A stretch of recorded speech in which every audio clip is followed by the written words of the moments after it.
Om Vishwandarpana Dishyamana Nagari Tulyannijantargatam Pashyannatmani Mayaya Bahirvodbhutam Yatha Nidraya Yasakshat Kurute Prabodha Samaye Swatmanamevaद्वयम् Tasmai Shri Guru Murtaye Namaidam Shri Dakshinamurtaye Narayanam Padmabhuvam Vasishtham Shaktin च तत्पुत्र Parasharam च Vyasam Shukam Gauda Padam Mahantam Govinda Yogindra Mathasya Shishyam Shri Shankaracharya Mathasya Padmapadam च Hastamalakam च Shishyam Tantotakam Vartikakaramanyaan Asmadgurun Santatamānatosmi Shruti Smriti Purananam Alayam Karunalayam Namami Bhagavatpādam Shankaram Loka Shankaram Shankaram Shankaracharyam Keshamam Badarayanam Sutra Bhashya Kritau Vande Bhagavantau Punah Punah Parabrahmanishtham Swato Dharmanishtham Ahimsaikanishtham Swashishyai Sujushtam Yatinam Varishtham Gurunam Garishtham Dayananda Rupam Madacharya Mide Namah Shri Paramathaya Sansaradhyasanashine Shrotriya Brahmanishthaya Tasmai Brahmavide Namaha Sadashivasamarambham Shankaracharya Madhyamam Asmadacharya Paryantam Vande Guru Paramparam Om.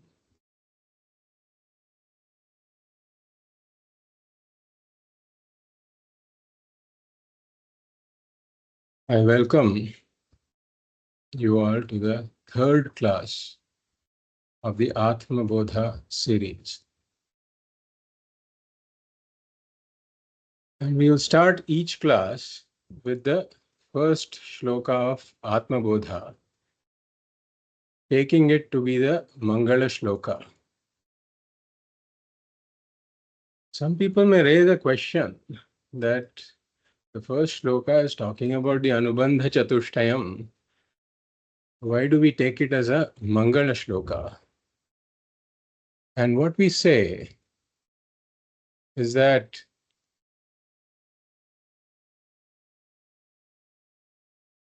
it has the mention of the word Atma and Atma Bodha. It has a mention of Atma, meaning the self which is Purnaha. And there is nothing more Mangalam than the Purna self that is one with the Paramatma. And of course, it has the mention of Atma Bodha, which is self-knowledge. And what is more Mangalam than self-knowledge? Because it leads to Moksha. And therefore, we take this as a Mangala Shloka and we'll chant it. And this time also, Sharadaji, you can repeat after me, but from the next class onwards, we will just start with the Shloka. Tapobhihi kshina papanam Tapobhihi kshina papanam Shantanam vitaraginam Antanam vitaraginam Mumukshunam apekshyoyam Mumukshunam apekshyoyam Atma Bodho vidhiyate. Atma Bodho vidhiyate.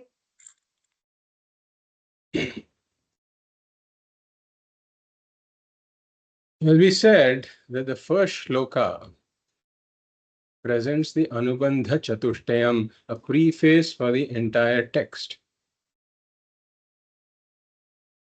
What to expect in the text and for whom it is meant for. So this is something like the appetizer that we take before a meal. And the idea is that the appetizer should make one look forward to the meal, should make one somewhat hungry for the meal. Similarly, this is like the trailer of a movie. When you see the trailer of a movie, you become sort of curious to know what exactly is this movie about. So that is the kind of appetizer that this first shloka is, and it talks about the four factors.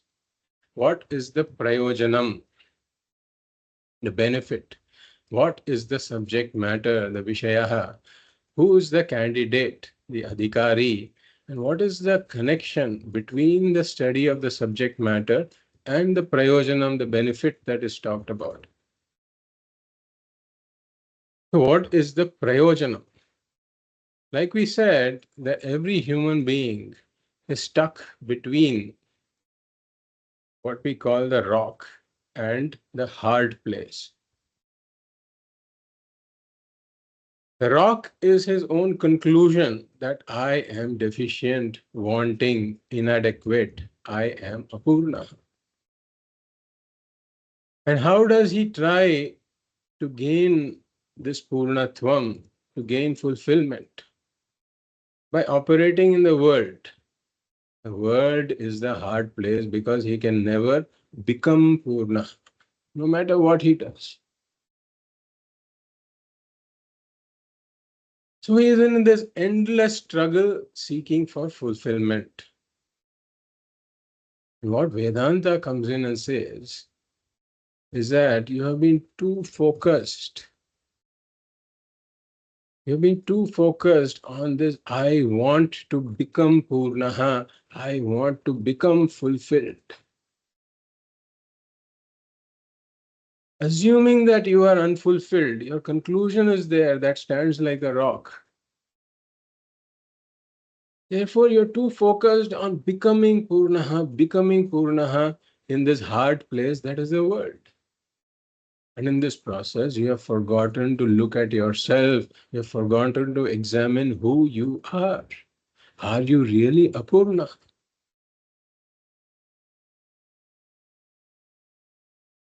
So Vedanta says, Atma vare drashtavyaha, the Atma has to be examined. And Shokan tarati Atmavid, that the knower of Atma transcends sorrow, goes beyond sorrow, ends this entire struggle.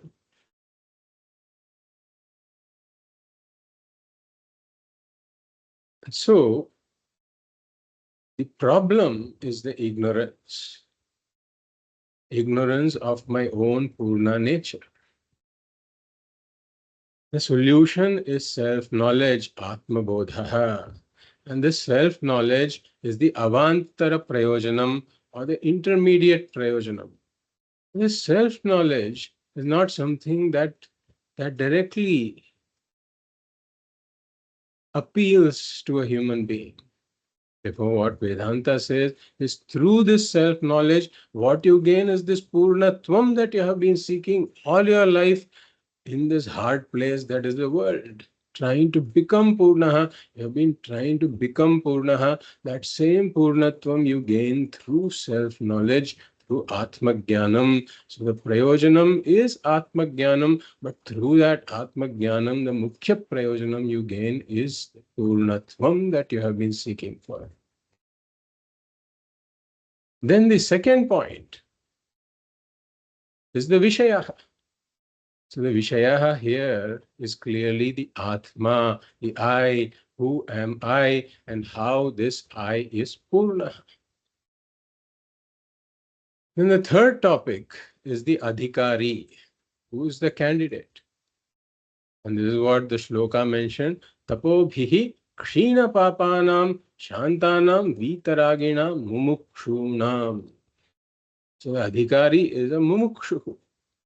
And who is a mumukshu? A mumukshu is one who has discovered the problem of samsara, the discovery of the problem that the struggle to seek fulfillment out of the first three purusharthas of artha, kamaha, and dharmaha is a never-ending pursuit. This is the adhikāri, a mumukshu who has discovered the problem of samsara. And now he wants to gain this purnatvam, but he understands that artha, kama and dharma cannot lead me to this purnatvam. And therefore he is now trying to seek this purnatvam through some other means other than artha, kama and dharma. He may not be entirely clear as yet what that other means is. That is what the text is going to talk about. So this is the mumukshuhu. But then it qualifies the mumukshuhu further, saying Kshina Papanam. Like we saw, Kshina Papanam refers to those in whom the defects of the intellect, such as ragas and dveshas and other defects of the intellect, are not there. And what do these defects of the intellect do? The defects of the intellect cause delusion in terms of the priorities and goals of life. What does it mean? Shina Papanam means this person is free of these defects of the intellect that lead to a delusion in terms of the goals and priorities of life. So what are these defects of the intellect? We said there are threefold defects of the intellect, threefold impurities, malaha, vikshepaha and ajnanam. Malaha is that kind of impurity that leads to the pursuit of nishiddha karmas, prohibited actions. Or something that leads to a lot of attraction to sense objects, or to inauspicious thoughts that lead one astray in general. This is the malaha. Vikshepaha, the constant preoccupation of the mind jumping from one topic to another. So the malaha, as we said, goes through the practice of karma yoga. Vikshepaha goes through the practice of upasana yoga. The third impurity is the root Atma Ajnanam. And this Atma Ajnanam only goes through the study of Vedanta.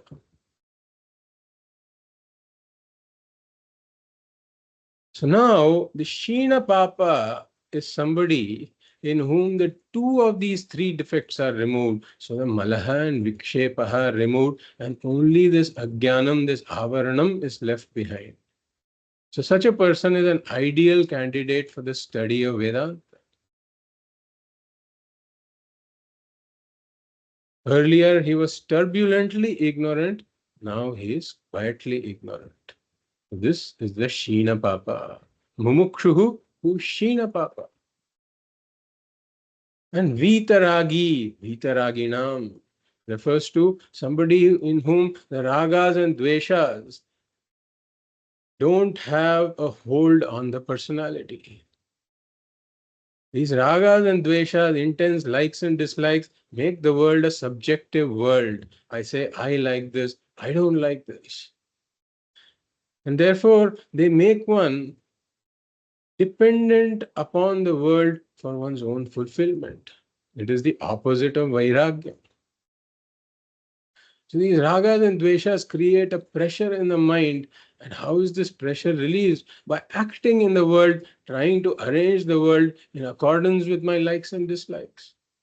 Kriti mahodadhau patana karanam alama shashvatam gati nirodhakam. So they entrap one in a quagmire like situation where one acts, but then the actions never quite give me the fulfillment. So one keeps acting in the world. Why? Because of the pressure of the ragas and dveshas.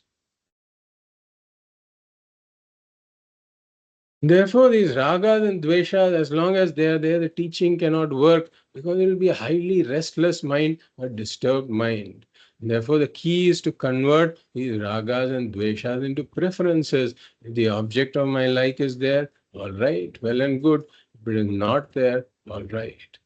This is the kind of an attitude that a person has when the ragas and dveshas have been converted into preferences. So this is the disempowerment of the ragas and dveshas.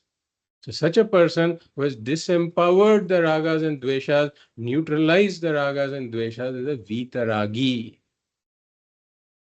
Mumukshuhu, Shina Papa, Vitaragi. So like we said, that Mumukshuhu is there. Mumukshutvam, one of the fourfold qualifications. Mumukshutvam. Shina Papa, like we said, are the removal of the defects of the intellect that leads to a confusion in terms of priorities. So one who has removed these defects of the intellect doesn't have a confusion now in terms of the priorities. That means he has viveka. The Kshina Papa refers to one who has viveka, because the defects of the intellect that lead to a confusion in terms of the priorities are not there. And the Vitaragi is one who has disempowered the ragas and dveshas, no more dependent on, no more longing for, no more clinging to the objects of the world. So such a person has vairagyam. And then Shantanam refers to Shamadi Shatka Sampattihi. Shama, Dama, Uparama, Titiksha, Shraddha, and Samadhanam. So the first verse is in fact talking about Viveka, Vairagyam, Shamadi Shatka Sampattihi, and Mumukshutvam. This is the adhikāri for Vedanta, and for such an adhikāri, Atma Bodha is being prescribed. And then there is the fourth factor of the Anubandha Chatushtayam. What is the Sambandha between the study and the Purnatva? As we point out, that the study results in the generation of self-knowledge. The self-knowledge leads to Purnatvam. So the study of this subject matter, this text, is the producer of self-knowledge. And self-knowledge is the produced. So there's a producer-produced relationship between the text and self-knowledge. And what is the relationship between self-knowledge and moksha, or this purnatva? It is a sadhana, sadhya sambandha, the relationship between a means and the end achieved through the means. This is the Anubandha Chatushtayam, and the Sambandha is talked about more in this second verse. But like we said, there's one more word we have to complete in the first verse before we move to the second verse. And that is the tapobhihi. This tapobhihi is a significant word here. What is it referring to? Is the tritiya bahuvachanam of the word tapas. The third case, plural of the word tapas, which indicates that through this means one becomes an adhikāri, tapobhihi, kshina papanam, shantanam, etc. How does one become an adhikāri? Tapobhihi, through various kinds of tapas. So what does the word tapas refer to here? It refers to a life of karma yoga. And here in karma yoga, we include upasana yoga also. So what is karma yoga then? We will summarize karma yoga that we have seen earlier, and we will walk through a quick summary, a quick recap of what karma yoga is. We said karma yoga is proper action coupled with proper attitude. When proper actions are done with the proper attitude, it leads to a growth of the human being and a rise in these qualifications. It makes one an adhikāri for Vedanta. What is proper action? Proper actions are twofold. Actions in keeping with dharma and efficacious actions. So what is dharma? In the fundamentals of Vedanta class, we discussed three meanings of the word dharma. And in this context, the three meanings are all relevant, and we will touch upon those. The first is Chodana Lakshanaha Arthaha Dharma.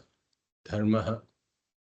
Meaning, dharma is the lifestyle, a lifestyle comprised of the do's and don'ts prescribed by the Vedas. A lifestyle in keeping with the do's and don'ts prescribed by the Vedas. This is the first meaning of the word dharma. Then what does this lifestyle accomplish? He said that the lifestyle accomplishes the second meaning of the word dharma, which is harmony, sustenance. Harmony and sustenance of what? Harmony and sustenance at four levels: the individual, the family, the society, and the environment. So the first meaning of the word dharma is a lifestyle prescribed by the Vedas. The second meaning of the word dharma is this harmony or sustenance of the individual, family, society, and environment. The third meaning of the word dharma refers to this adrishtam, which is this punyam or papam, this merit or demerit that is earned when one performs actions in keeping with dharma, or when one performs actions in keeping with adharma. So now, proper actions are actions in keeping with dharma. Then what are efficacious actions? Efficacious actions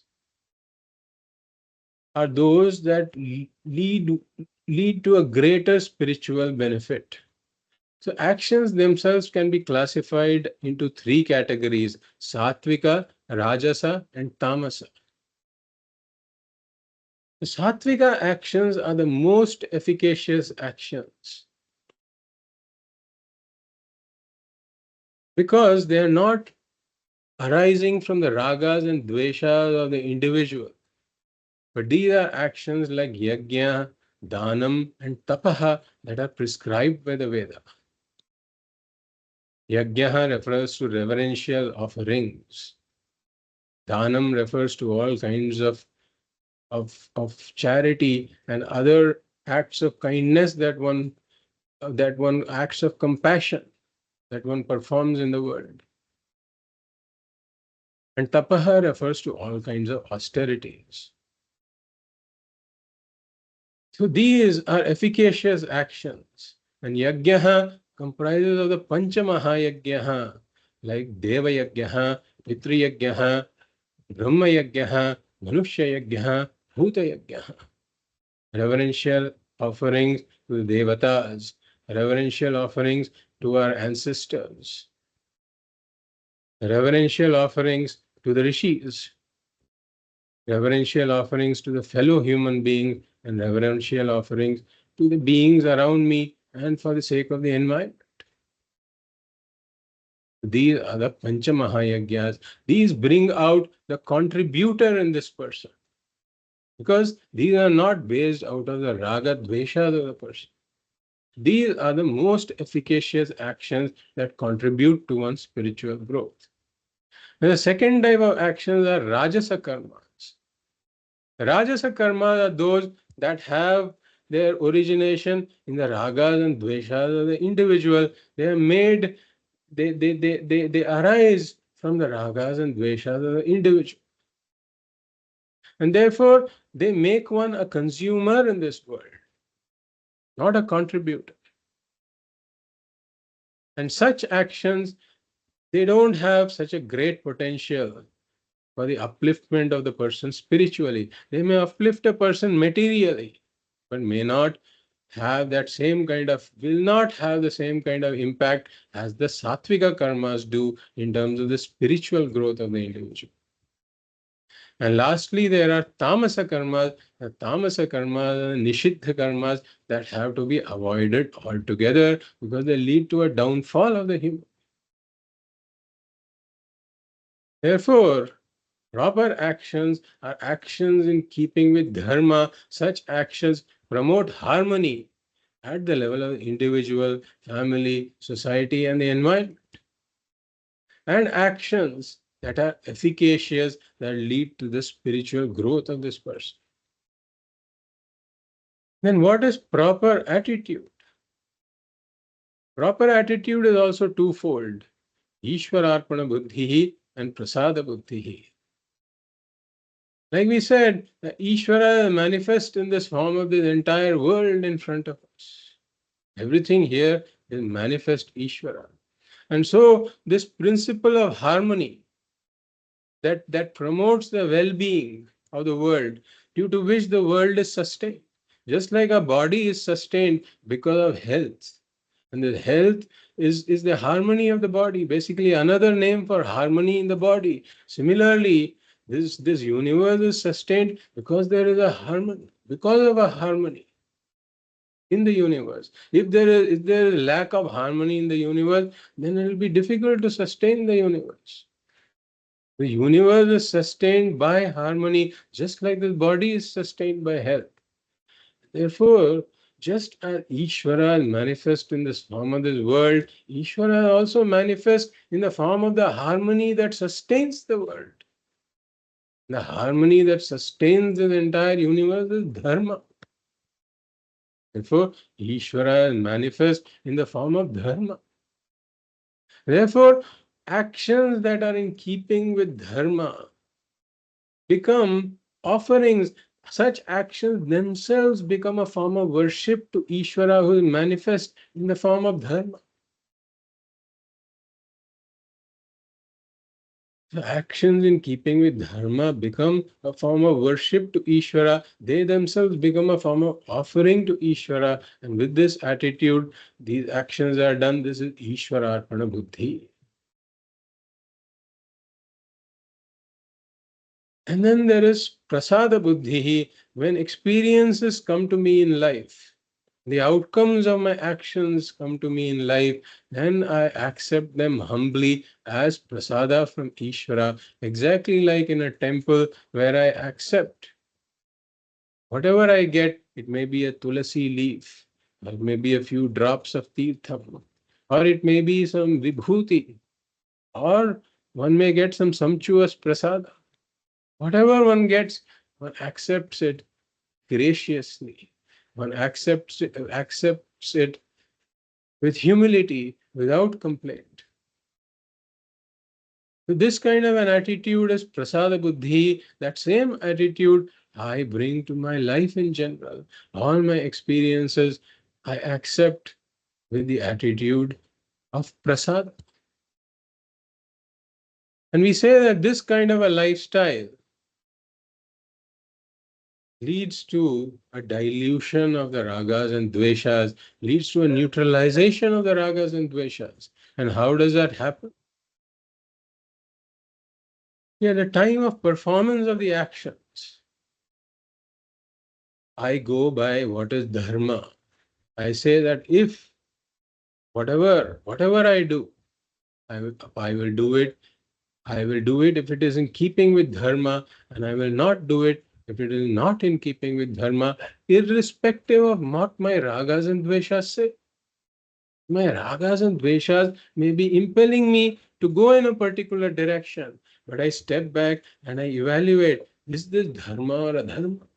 And I proceed in that direction only if it is dharma. If it is adharma, I don't proceed in that direction. So in this manner, I develop a distance from my own ragas and dveshas. I'm stepping back. I'm stepping back from my ragas and dveshas. I'm not reacting based on my ragas and dveshas. Then at the time when there are experiences that come to me in life, at that point, my ragas and dveshas may clamor, saying, this is not what I expected, this is opposite of what I expected. And then again I step back. I say, this is a result where my action has been processed by the laws of Ishvara. And the laws of Ishvara have determined that this is the result that should come to me. So this result is coming from Ishvara. This is Ishvara's prasada. And therefore, I will accept it, no matter what it is. So again, I am stepping back from my ragas and dveshas. I am not reacting based on my ragas and dveshas. So when one does this, we say one gains samatvam. So there are three types of growths that happen through a life of karma yoga. One gets a spiritual inclination, one gets the spiritual competence, and one also gets the spiritual opportunity. So how does one get the spiritual inclination? Like we said, that this person, for such a person, the turbulence of the mind starts to come down. Like Swamiji says, there is FIR reduction. The frequency of negative reactions come down, the intensity of negative reactions come down, and the recovery period, if at all there is a negative reaction, that also comes down. And therefore, this is not a reacting mind, but a calmer mind. And when the mind is not reacting, then it becomes a learning mind. And such a person becomes a student of life. Instead of just randomly reacting based on ragas and dveshas, one begins to learn from life experiences. This is how the spiritual inclination comes in. And what is it that this person learns? One begins to see that all my accomplishments in the field of the first three purusharthas of artha, kamaha, and dharmaha, they are mixed with these three doshas: dukkha mishritatvam, atriptikaratvam, and bandhakatvam. Dukkha mishritatvam, there is struggle and sorrow. There is struggle in all of these acquisitions. And once acquired, there is struggle in maintenance. And then everything that is acquired has to depart one day, and when it departs, there is sorrow. So, dukkha mishritatvam. And atriptikaratvam, it leads me from apurnatvam to apurnatvam. I can never get this total fulfillment. And bandhakatvam, it makes me dependent upon the world, for the world is inherently unpredictable, uncontrollable, and unsustainable. And therefore, depending upon the world for my happiness, for my security, for my peace is a very bad idea. Because the world cannot be predicted, cannot be controlled, cannot be sustained. So, bandhakatvam. So, I should seek for some other source for my peace, security, and happiness. This world is not the right source. So, this is how the spiritual inclination comes in. So, initially, one may have been a materialistic person when one enters karma yoga, that artha, kama pursuits are predominant. But as one continues with the life of karma yoga, then one more purushartha comes in. Earlier it was artha, kama, and dharma for the sake of artha and kama, but now moksha purushartha start to come into the picture. And earlier, perhaps when this desire for moksha might have been a manda desire, desire number 57 on the list. But through the life of karma yoga, this desire also has grown in priority. It may become number 5, then number 3, then number 1, with a few other things, 2, 3, 4, and 5. But at some point, it becomes the only pursuit that he sees that is worth pursuing. This is why we talk about the moksha desire as being a cannibal desire. Once it comes into the list, and it starts to eat up all the desires above it, and gradually it moves until it becomes the only desire. This is the spiritual inclination. But then having the spiritual inclination alone is not enough. It's like someone saying that I want to pass this particular entrance exam. And then he doesn't have the preparation that is meant to make him pass the exam. So there are other qualifications, supporting qualifications that are needed if this pursuit has to be successful. And that spiritual competence also this person gets. How? Because he begins to see that this pursuit of artha, kama, and dharma are not leading me to the purnatvam that I am seeking. This is viveka. And then he begins to see that step back. He begins to then step back from these pursuits. These pursuits start to be degraded, start to become degraded in the list of priorities. The goals of life are no more centered around these pursuits. And that is vairagya. And then the direct pursuit of this purnatvam, somehow through some means other than artha, kama, and dharma, he is starting to explore. This is mumukshutvam. And therefore, he gets the spiritual competence also. Like we saw, pariksha lokan karmachitan brahmana nirvedamayat nasti akrita kritena tad vijnanartham sa gurumeva bhigachet samitpanihi shrotriyam brahmanishtam.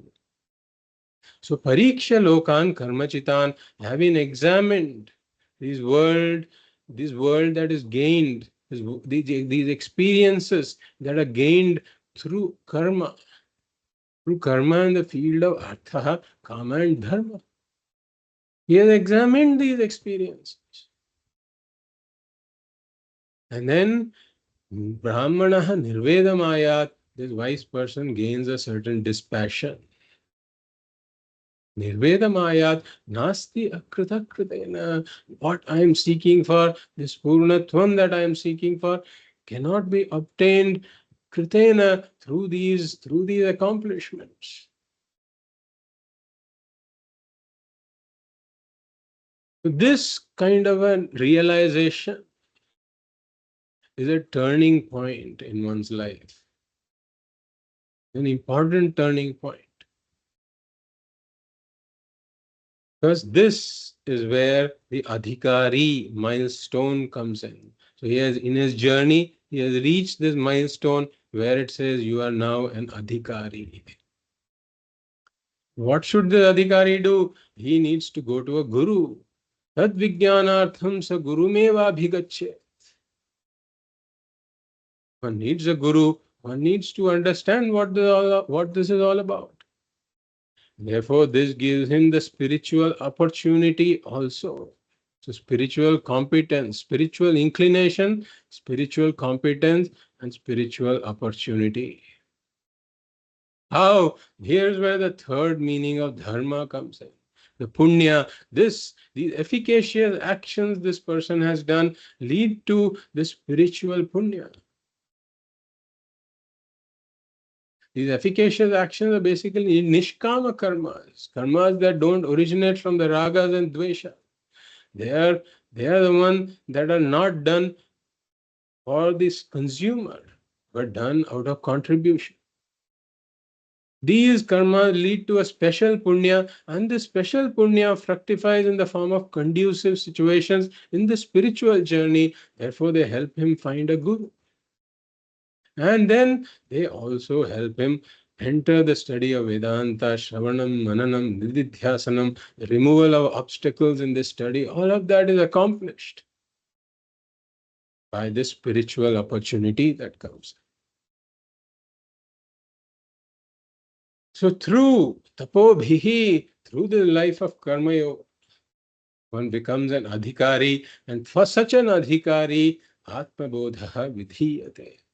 Atma Bodha is being prescribed. So such a mumukshuhu comes to a guru. So if enough spiritual opportunity is not there, there are in fact quite a few mumukshus who may not come to a proper guru also. That's also possible. But if such a mumukshu finds the right guru, then he naturally would ask the question, so how, what am I'm struggling with this, you see. So how do I get there? This unconditional fulfillment, is there such a thing? If there is such a thing, how do I get there? So how do I attain moksha? How do I attain purnatvam? Even though he may not phrase the question in these precise words, the questions he may ask the guru will basically indicate this question: how do I attain moksha? How do I attain this purnatvam?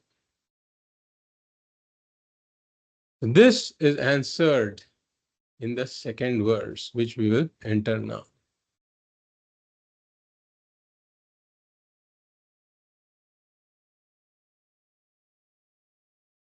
बोधोऽन्य साधनेभ्यो हि बोधोऽन्यसाधनेभ्यो हि साक्षान्मोक्षैकसाधनम् साक्षान्मोक्षैकसाधनम् पाकस्य वह्निवत् ज्ञानम् पाकस्य वह्निवत् ज्ञानम् विना मोक्षो न सिद्ध्यति. विना मोक्षो न सिद्ध्यति.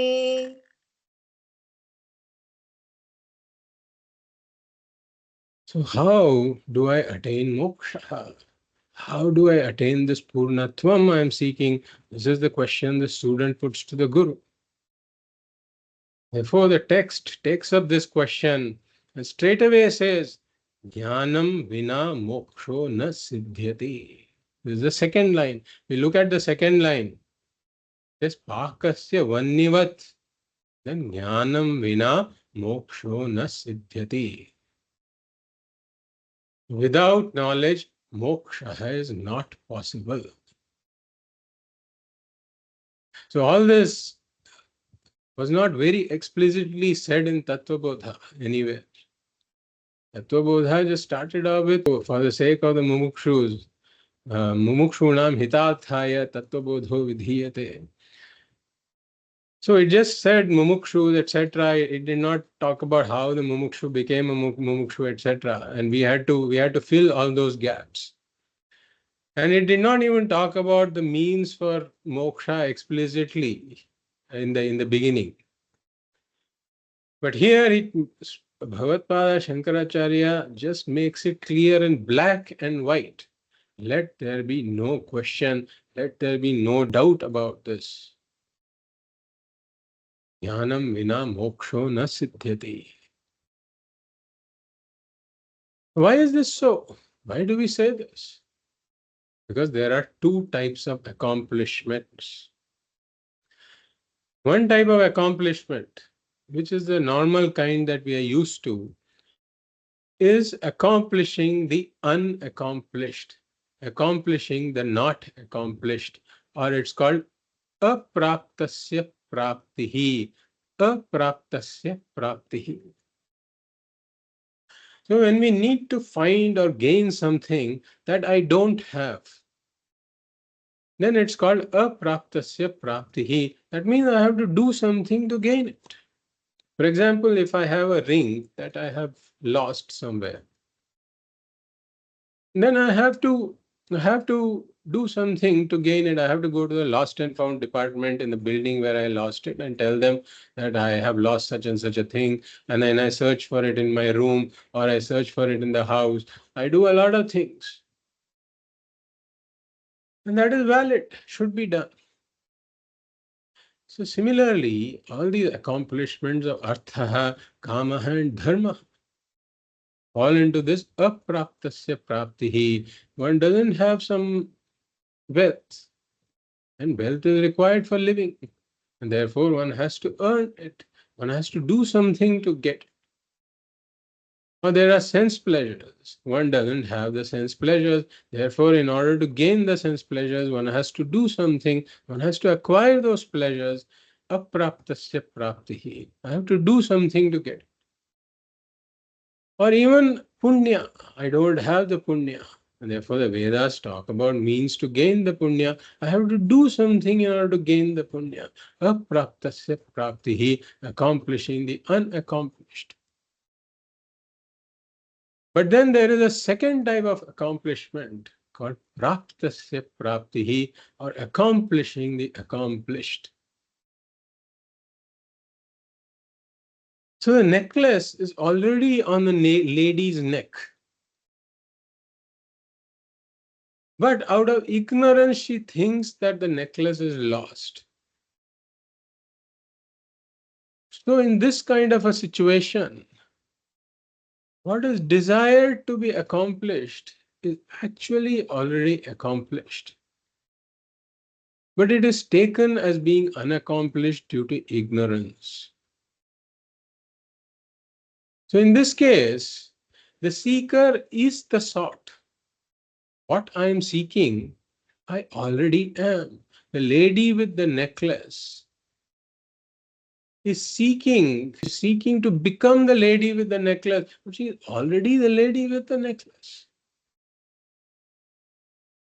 So the difference between the seeker and the sought is purely created by ignorance. So the goal is already accomplished, but appears to be not accomplished because of ignorance. So the only means of accomplishing such a goal is through knowledge, through the destruction of the ignorance. In how many ways can the lady with a necklace gain the necklace she already has?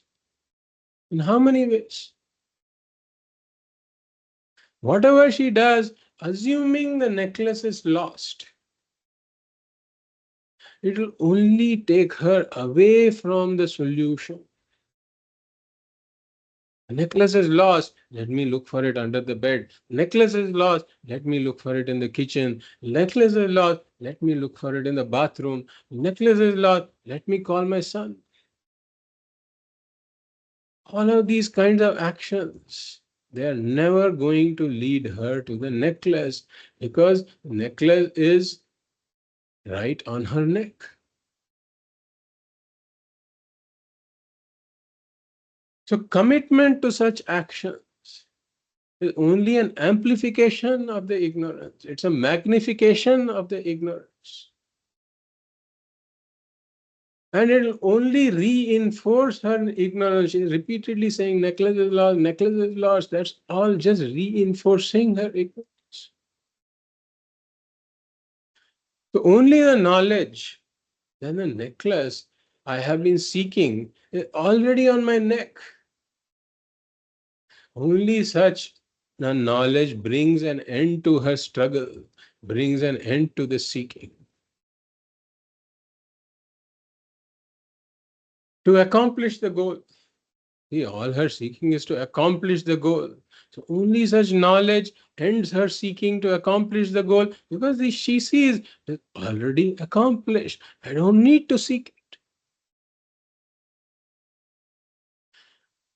So moksha accomplishment, the mistake is that a lot of mumukshus who have not come to a proper guru, they have become mumukshus, all right. They have discovered the problem of samsara, all right. But unless they see that this moksha accomplishment falls under the second category, if they put this moksha accomplishment as something that is unaccomplished and needs to be accomplished, if they put it in that category, then their seeking will never end. Their seeking for moksha will never end if they put it in the first category. For it is a very, very important note that Bhagavatpāda starts with here, Jnanam vina moksho na siddhyati. The only way to accomplish something that is already accomplished is to know that it is already accomplished. The only way to accomplish it is the knowledge that it is already accomplished. I don't need to accomplish it. That is why Jnanam is the only means to accomplish moksha. So now we come to the first line. Bodhonya sadhanebhyo hi sakshan mokshaika sadhanam. So here the word sadhanam. The sadhanam refers to a means. Sadhyate anena iti sadhanam. That when something is accomplished through something, then that second thing is called the sadhanam for accomplishing the goal. If I have to go to a particular place, then the vehicle helps me get there. The vehicle becomes a sadhana. The question is that I have to attain moksha. What is the sadhanam for moksha? What is the sadhana? So like Bhagavatpāda said, Jnanam vina moksho na siddhyati. Jnanam is the only sadhana. So one may raise an objection here. But the scriptures prescribe so many sadhanas, so many disciplines for moksha. There is karma yoga, upasana yoga, ashtanga yoga, nama japa, parayanam, pranayama, yajna, tapaha, austerities, fasting. So many things are there. So then why are you saying Jnanam is the only sadhana? We say yes, the scriptures do talk about a lot of sadhana, but a spiritual aspirant should be clear about the role of every sadhana. That's why Bhagavatpāda here says, Anya sadhanebhyo hi. Anya sadhanebhyo hi. Anya sadhana means compared to other sadhanas. Anya sadhanebhyo, compared to other sadhanas. Bodhaha sakshan moksha eka sadhanam. Sakshan moksha eka sadhanam. Compared to other means, compared to other sadhanas, bodhaha or knowledge is sakshat moksha eka sadhanam. Meaning the knowledge alone is the direct means of moksha. Knowledge alone is the direct means. So everything else becomes an indirect means. So all the other means are secondary. They are supporting sadhanas. But the primary means of moksha, liberation, is jnanam and jnanam alone. Bodhaha sakshan mokshaika sadhanam. So one may raise another objection here. But I have read that moksha has got many paths. Just like a temple is on the top of a hill. So there are many paths that take one to the temple. Like there's a path on the east, on the west, on the north, on the south. And then some people add a few more. Yes, there's a path on the northwest, southeast, northeast, southwest, etc. There are so many paths that go up the hill to the temple. So, and there is this popular notion that for the intellectuals there is jnana yoga, and then for those who are active there is karma yoga, and for the emotional kind of people there is bhakti yoga,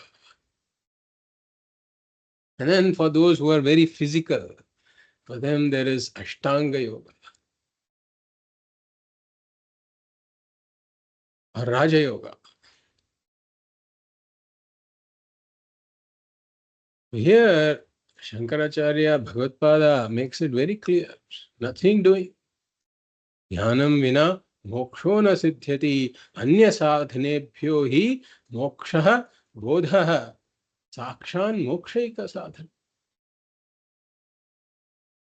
All those you mentioned, asanas, bhakti, karma, etc., they are useful for everybody. They're useful for every sadhaka. And therefore, they have a role to play in the life of every sadhaka. But then, all those paths must finally come and converge to this one path finally. That is Jnanam. Like Pujya Swamiji says, yes, the temple may have multiple paths up the hill that lead to the temple. Sure, there can be. But to the Garbhagraha, there's only one door that leads to the Garbhagraha inside the temple. So similarly, multiple paths that can bring one to adhikaritvam. But once there is adhikaritvam, then to moksha, there is the only path that is jnanam. And again, we emphasize that when the goal to be accomplished is already accomplished, but not known as accomplished, the only solution is know that it is accomplished. Therefore, there is only one door, that is jnanam. And that's why Bhagavatpāda Shankaracharya in another stotram, here Bhagavatpāda talks about a lot of accomplishments, but he criticizes those accomplishments, saying that you boast about having accomplished this and that. But so what, he says. So I'll read a few shlokas from that stotra, and then we will dwell upon that a bit. So Bhagavatpāda says, स्नातस्तीर्थे जन्नुजादौ ततः किं दानं दत्तं व्यष्टसंख्यं ततः किं जप्ता मन्त्राः कोटिशो वा ततः किं येन स्वात्मानैव साक्षात् कृतो भूत् गोत्रं सम्यक् भूषितं वा ततः किं गात्रं भस्माच्छादितं वा ततः किं रुद्राक्षादिः संधृतो वा ततः किं येन स्वात्मानैव साक्षात् कृतो भूत् अन्नैर्विप्रास्तर्पिता वा ततः किं यज्ञैर्देवास्तोषिता वा ततः किं कीर्त्या व्याप्ता सर्वलोकास्ततः किं येन स्वात्मानैव साक्षात् कृतो भूत् धातुर्लोकः साधितो वा ततः किं विष्णोर्लोको वीक्षितो वा ततः किं शम्भोर्लोकः शासितो वा ततः किं येन स्वात्मानैव साक्षात् कृतो भूत् So स्नातस्तीर्थे जन्नुजादौ ततः किं. You are saying that you have taken baths in so many tirthas, including Ganga Snana. Tatah kim? So what, he says, Bhagavatpāda.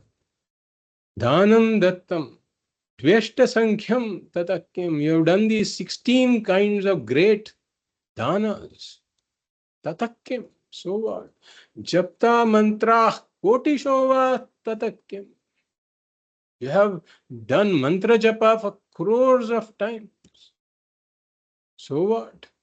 Yena svatma naiva sakshat krito bhut.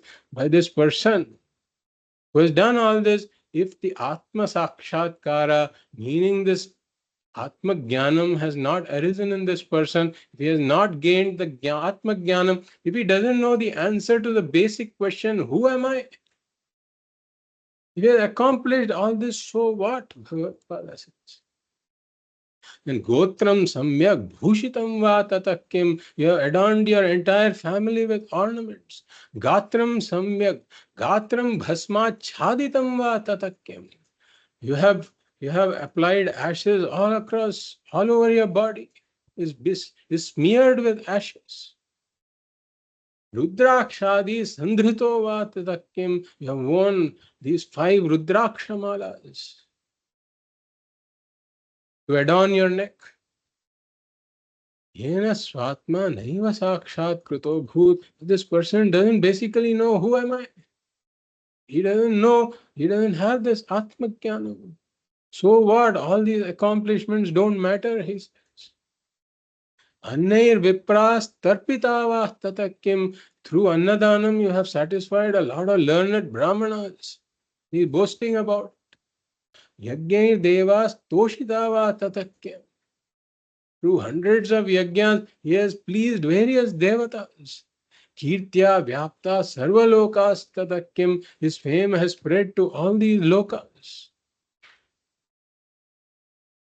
Yena svatma naiva sakshat krito bhut. But he doesn't know who am I. Dhatur lokas sadhito va tatakyam. He may have attained Brahmaloka, Dhatur Loka, Sadhito va tadakyam. Vishnu Loko, Vikshito va tadakyam. He has gone to Vaikuntha and experienced Vaikuntha also. Shambho Loka, Shashito va tadakyam. You have gone and ruled over Shivaloka. Not just visited, you have ruled Shivaloka, he says. Shambho Loka, Shashito va tadakyam. He says, so what? If you have not known who you are. The 19 shlokas Bhagavatpāda enumerated. We just took a sample of this. I'll forward that stotra to you separately and you can take a look at it. So he says, all these feats that you're boasting about, they don't matter if you have not known the answer to the basic question, who am I? Because only in that lies your moksha. So jnanam vina moksha na siddhyati. So one may be a bhakta, but if one is an ajnani, then an ajnani bhaktaha is still a samsari. He will still be struggling in samsara. Samsara chakra. Punarapi jananam, punarapi maranam. Or one may be a yogi. And the yogi is an ajnani. And an ajnani yogi is also a samsari. He is within samsara. You will feel something is missing somewhere. I still have to attain something. Or one may be a siddha with miraculous powers. But if he doesn't know who I am, he's still an ajnani siddha. An ajnani siddha is still a samsari. Still miss something. He will still feel that in some area I'm deficient, I'm wanting, I'm inadequate, I still have to attain something. So he'll never be able to say that I am totally done. I have attained what needs to be attained. I have accomplished that which needs to be accomplished. I am limitless, full, complete. There is nothing more left for me to accomplish.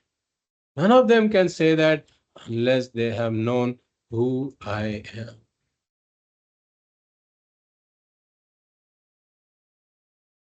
One may again raise an objection. But what about this yuga? In earlier yugas, Satyuga, etc., in that people were more evolved. And therefore you can say Jnanam was a means. But doesn't this change from yuga to yuga? So in this yuga, there are people who are saying that Nama Sankirtanam alone is the means. So can't we make a compromise in this for this yuga? Bhagavatpāda says nothing doing. Like we saw, Japta mantra koti shova tadakyam.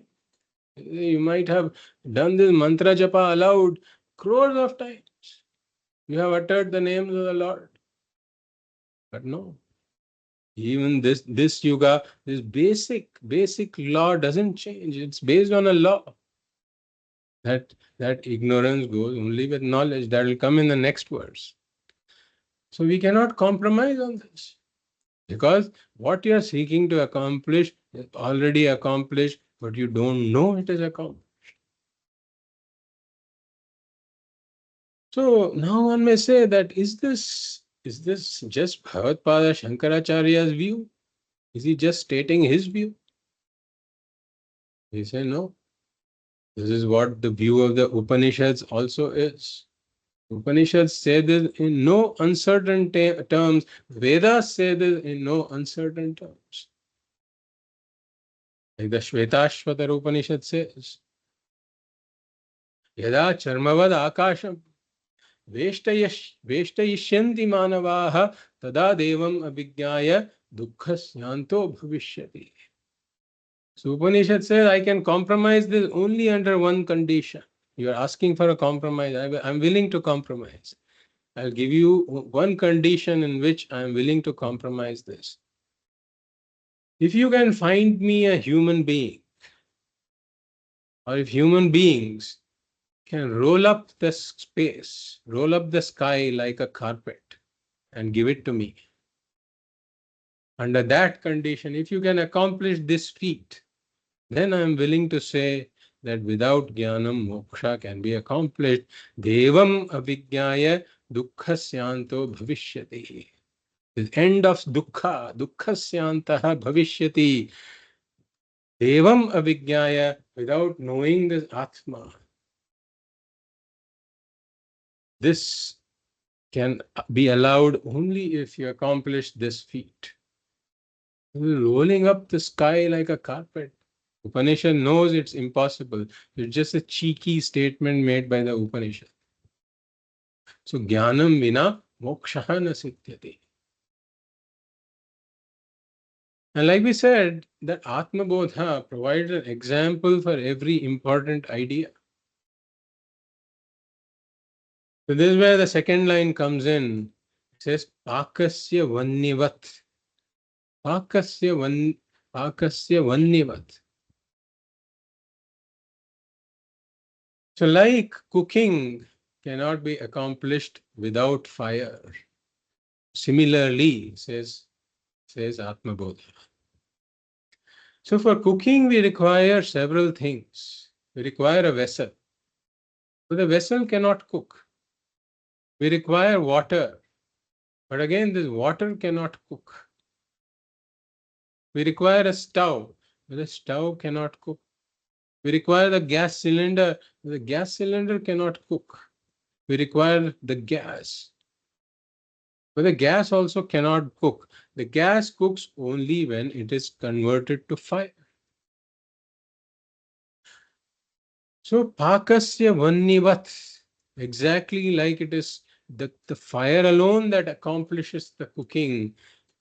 So, similarly, it is knowledge alone that finally accomplishes moksha. So, we need a vessel, we need water, we need the stove, we need the cylinder, we need the gas. All of those are required. But they are the sahakari karanam or the parampara karanam or the indirect cause. They are not the direct cause of cooking.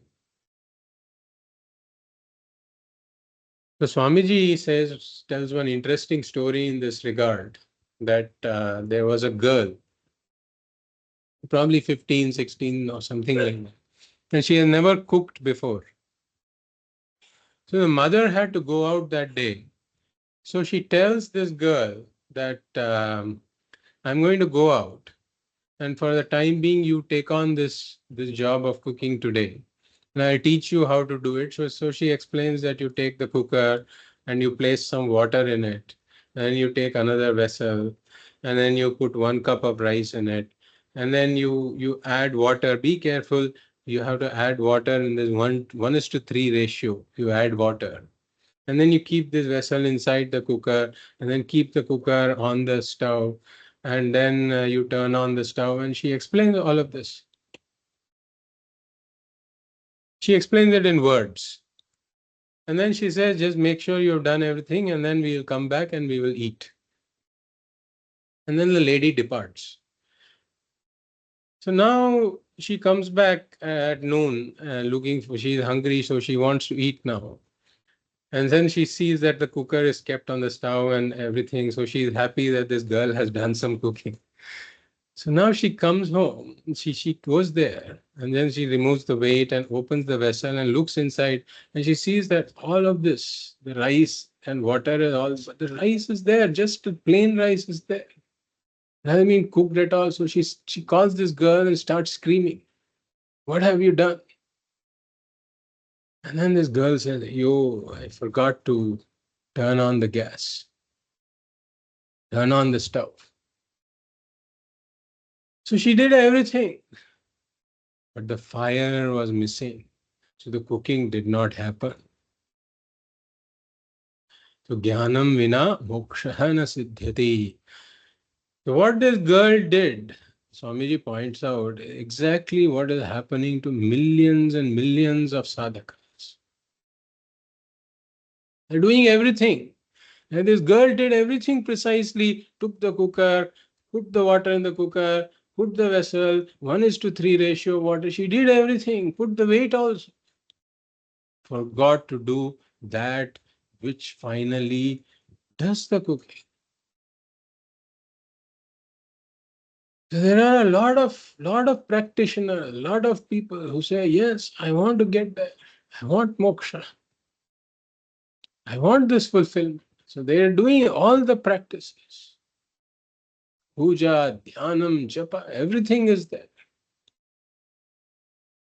But no Vedanta, Shramana, Manana, Nididhyasa. That is not. So they just remain spiritual practitioners for janmas and janmas and janmas. They continue to struggle in samsara. The cooking hasn't happened. Why? The fire is missing. And moreover, there are some who have developed an allergy for jnana. The moment you mention the word jnanam, they say, no, no, no, no. That is not my path.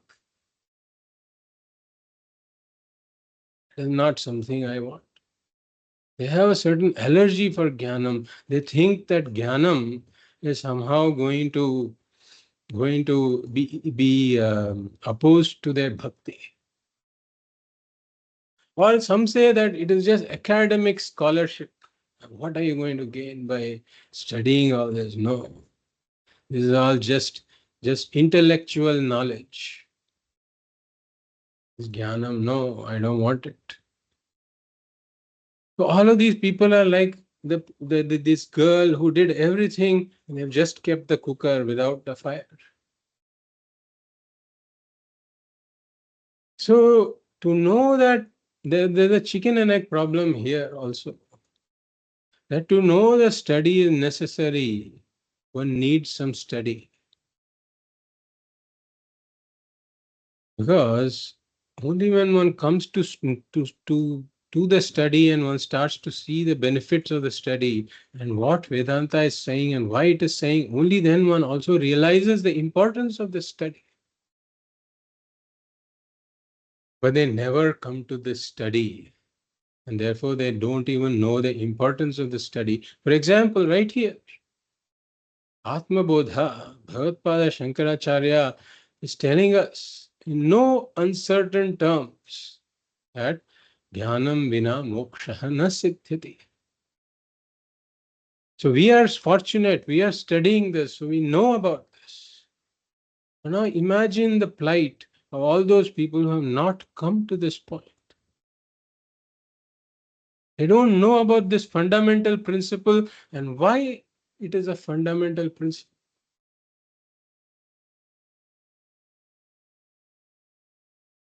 So this is what Bhagavatpāda is telling us here. Jnanam vina moksha na siddhyati. So we will conclude our class here. I was hoping to get to the second verse and make progress on that. But we will stop at this point. And as we have seen, the take-home message is that the study is important. Consistent and systematic study of Vedanta for a length of time under a qualified acharya. Why the study is important? Bhagavatpāda is emphasizing this in the shloka. Om Purnamada Purnamidam Purnat Purnamudachyate Purnasya Purnamadaya Purnameva Vashishyate Om Shanti Shanti Shanti Hari Om Shri Guru Bhyo Namaha Hari Om.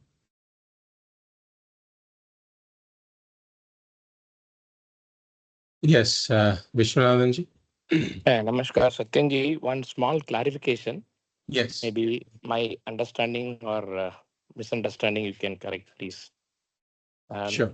in the last session of Tattva Bodha, you have Mhm. clearly taught us what is the truth of the life, is what my understanding about Tattva Bodha.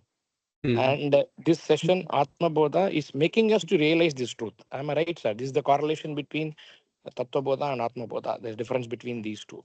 Am I right, sir? Well, the content of both the texts Ah. or the content of any Vedantic Prakarana Grantha Mm. is basically the same truth that is just Mm. presented with emphasis on different areas and from different angles. Okay. So the idea is to do Shravanam based on this text, to do a study of the text. Mm. And the study, as we said, is a producer. What is the sambandha between the study and the prayojanam? The study should result in Atma Jnanam. And Atma Jnanam is the direct means for this Purnatvam or Moksha. That is the sambandha. And the sambandha is invariably the same in all the texts. So even for Tattva Bodha, it is the same sambandha. Study of Correct. Tattva Bodha leads to this Tattva Bodha. Tattva Bodha is nothing but Atma Bodha. So the idea behind the text is the same. Mm. To lead me to Atma Jnanam and through the Atma Jnanam to Purnatvam. The difference is that Atma Bodha is a slightly more advanced text. Tattva Bodha is a more fundamental text. Like we said, Tattva Bodha, before it uses any term, it makes sure that it defines the term. Yeah. In Atma Bodha, like we said, Shantanam, he stopped there. He didn't talk Mm. about what Shantanam is. He didn't talk about Samadhi, Shatka, Sampatti, etc. All of Mm. this was discussed in a lot of detail in Tattva Bodha.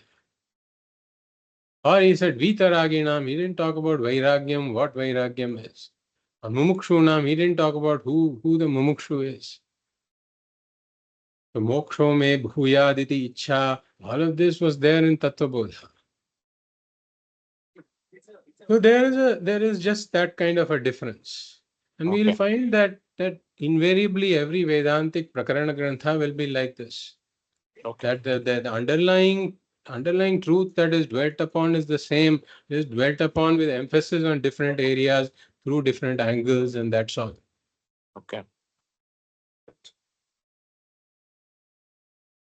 Thank you. Thank you very much. Yeah. Sure.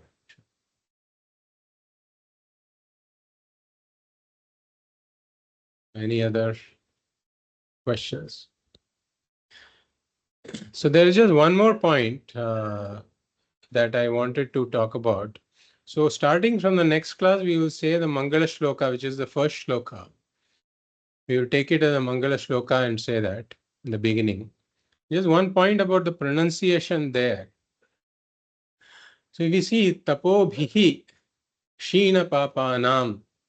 So there's this Visarga after Tapo Bhihi. There's a Visarga at the end of Tapo Bhihi. So normally, when there's a Visarga followed by a Kakara or a Khakara, we convert that into an Ardha Visarga. For example, we saw Shamah Kaha.